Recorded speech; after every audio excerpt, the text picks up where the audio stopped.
Good morning student. आज हम पढ़ेंगे पार्ट 3 हिंदी चांद वाली अम्मा। बच्चों, तुम शरारत तो करते ही होगे।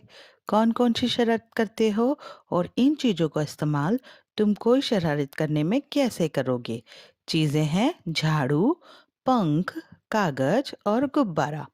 बहुत समय पहले की बात है। एक बूढ़ी अम्मा थी। बिल्कुल अकेली थी। उसका अपना कोई न था। घर का कामकाज उसे खुद ही करना पड़ता। सुबह उठकर कुएं से पानी लाना, खाना बनाना आदि। उसके साथ एक परेशानी थी। वह रोज सुबह उठकर जब घर में झाड़ू लगाती थी, तब तक तो सब ठीक रहता था। पर जैसे ही वह आंगन में जाती और झाड़ू लगाने के लिए झुकती, तभी आसमान आकर उसकी कमर से टकराता। अम्मा उसे घूर कर देखती तो वह थोड़ा हट जाता। फिर जैसे ही दोबारा झुकती, आसमान फिर अपनी हरकत दोहराता। एक दिन, 2 दिन, 3 दिन, लगातार यही क्रम चलता रहा। अम्मा झाड़ू लगाए और आसमान उसे तंग करे। एक दिन कुएं पर पानी भरने को लेकर अम्मा का किसी और से झगड़ा हो गया। अम्मा जरा गुस्से में थी। वह झाड़ू उठाकर आंगन में गई और जैसे ही झुकी, आसमान ने अपनी आदत के अनुसार उसे फिर से छेड़ा। अम्मा ने आओ देखा ना ताओ कसकर एक झाड़ू आसमान को दे मारी। आसमान झट हट गया, पर वह भी अपनी आदत से मजबूर था। दूसरी बार फिर अम्मा के झुकते ही टक्कर मारने लगा। अम्मा ने फिर पूरी ताकत से उस पर वार किया। आसमान को शरारत सूझी। एक बार उसने झाड़ू पकड़ ली। उधर अम्मा भी झाड़ू पकड़े थी। रशाकशी शुरू हो गई। झाड़ू का ऊपर वाला हिस्सा आसमान पकड़े हुए था, तो नीचे वाला अम्मा। दोनों छोड़ने को तैयार नहीं थे। अम्मा चिल्लाई, छोड़ मेरा झाड़ू, मेरे पास यही एक झाड़ू है। तभी आसमान ने नहीं छोड़ा।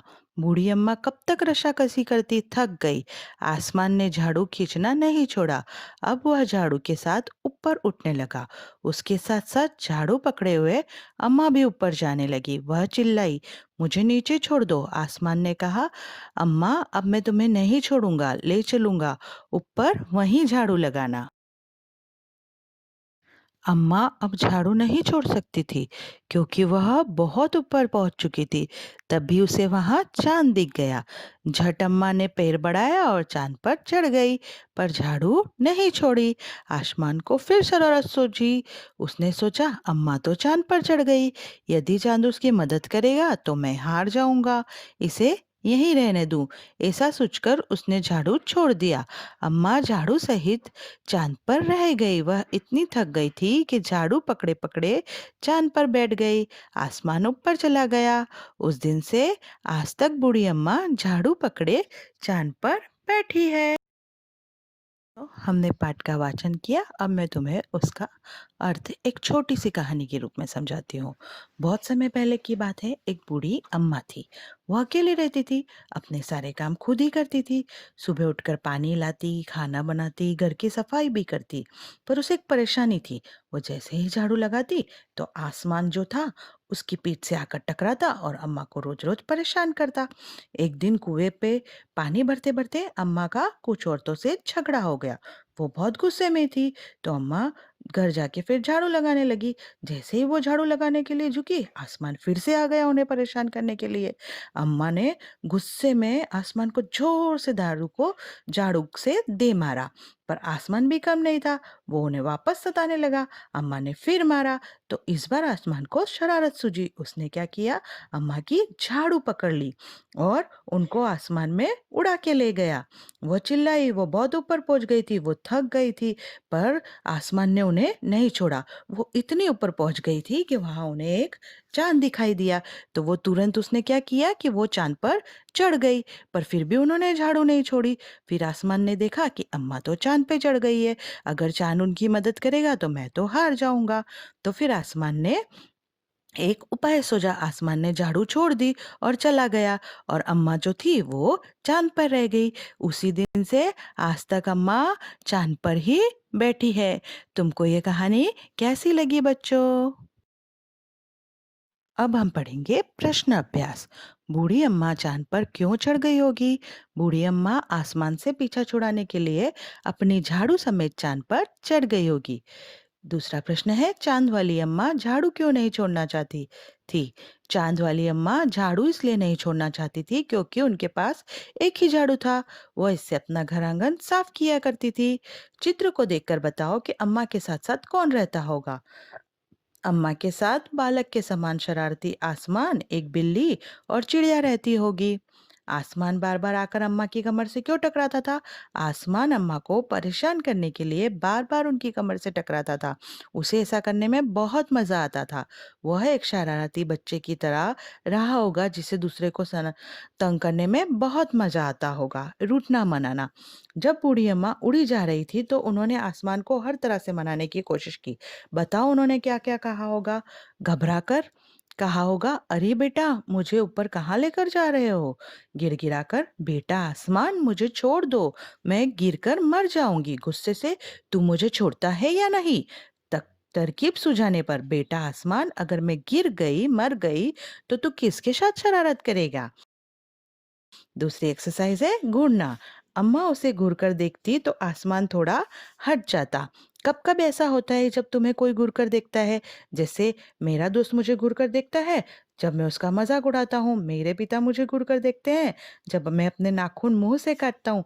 मेरे शिक्षक मुझे घूर कर देखते हैं जब मैं कक्षा में शोर मचाते हुए पकड़ा जाता हूँ। आप पढ़ते हैं, दम लगा के हाय शाह। रस्साकशी के खेल में दो टोलियों के बीच में खूब खींचतानी होती है। कुछ और खेलों के नाम लिखो जिनमें दो टोलियां खेलती है, मतलब जिसमें दो टीम्स खेलती हैं, उनके नाम लिखें। रस्साकशी मतलब एक दूसरे को अपनी तरफ खींचना। ऐसी कौन सी गेम्स होती हैं? हॉकी, क्रिकेट, कबड्डी, खो खो और फुटबॉल। अब पढ़ते हैं साफ सफाई। घर की सफाई करने के लिए किन किन चीजों का इस्तेमाल होता है? घर की सफाई करने के लिए झाड़ू का इस्तेमाल होता है, पोछा, पानी, फिनाइल, वाइपर, जाले हटाने वाला ब्रश और सर्फ और पाउडर का इस्तेमाल होता है। किन-किन मौकों पर तुम्हारे घर का सारा सामान हटाकर खूब जोर-शोर से सफाई होती है? दीपावली पूजा पाठ के अवसर पर, जन्मदिन समारोह पर और मेहमानों के आने से पहले मेरे घर में खूब जोर-शोर से सफाई होती है। ये मौके खास क्यों हैं? दीपावली का त्योहार हमारे लिए खास इसलिए है क्योंकि वो वर्ष में एक ही बार आता है। इसके अलावा पूजा पाठ और जन्मदिन के मौके पर बहुत से मेहमान घर पे आते हैं, इसलिए सारे मौके खास होते हैं। सफाई के काम से जुड़े हुए ऐसे शब्द सोचो लिखो, जैसे झाड़ना, धोना, रगड़ना, पोंछना, चमकाना, घिसना और बुहाना। काम कौन करता है? बूढ़ी अम्मा अकेली रहती थी, उनके घर का सारा काम अकेले ही करना होता होगा। उन काम की लिस्ट बनाओ जो सुबह से शाम तक तुम्हें करने पड़ते होंगे। यह भी बताओ कि तुम्हारे घर में ये काम कौन-कौन करता है? झाड़ू लगाना, काम वाली, कुएं से पानी लाना माताजी, खाना बनाना माताजी, बाजार से सामान लाना पिताजी, कपड़े धोना माताजी और घर की झाड़ू पोछा करना बड़ी बहन और कभी-कभी मैं। तुम कौन-कौन से काम करते हो? अपने कामों के बारे में बताओ। घर के काम, घर से बाहर के काम। अ, अपने बैग और पुस्तकें ठीक जगह पे रखना, अपने जूतों पर पॉलिश करना, बरामदे में से अखबार उठा कर लाना। ये घर के काम। और घर के बाहर के काम, अपने पालतू जानवरों को घुमाने ले जाना, घर के पास वाली दुकान से दूध लाना या माँ के साथ बाजार जाकर सब्जी लाना। कितने काम, कितने नाम। इस कहानी में नाम और काम वाले कई शब्द आए हैं, उन्हें छाँटकर नीचे की तालिका में लिखो। नाम वाले शब्द हैं अम्मा, झाड़ू, चांद, आसमान और आंगन। काम वाले शब्द हैं पानी लाना, खाना बनाना, झाड़ू लगाना, तंग करना, वार करना। तुम्हारी शरारत, अपनी किसी शरारत के बारे में लिखो। अरे आसमान की शरारत तो कुछ भी नहीं है। मैंने तो एक बार आपको बच्चों अपनी शरारत के बारे में कुछ लिखना है। आपको ये पाठ कैसा लगा? मुझे ज़रूर बताएं। Thank you.